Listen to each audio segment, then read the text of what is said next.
আদা, রসুন, পেঁয়াজ, আর দিতে পারো কয়েক দানা গোলমরিচ, আর একটু দারচিনি, এলাচ, লবঙ্গ। একবার ঘুরিয়ে নাও।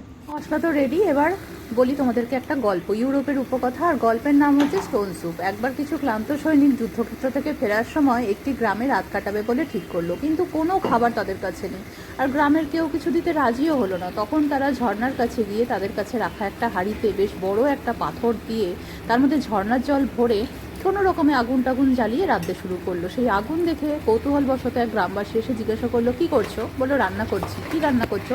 স্যুপ। ও, তো আমরা খাবো বুঝি? তখন বললো, হ্যাঁ, প্রায় রেডি, শুধুমাত্র একটু ডেকোরেশনের জন্য কিছু সবজি আর একটু মশলা লাগবে, তোমরা কি দিতে রাজি হবে? বললো, হ্যাঁ হ্যাঁ, কেন হবো না। বলে দৌড়লো সবজি আনতে ঘর থেকে। রাস্তায় দেখা একজনের সঙ্গে, তাকে বললো, জানো সৈনিকরা এরকম রান্না করছে। সেও আসলো কিছু সবজি নিয়ে। এরকম এক এক করতে করতে প্রায় অনেক গ্রামবাসী চলে এলো, পেঁপে, গাজর, আলু, ক্যাপসিকাম, নানা রকমের ভেজিটেবলস, বিনস, সব কিছু নিয়ে।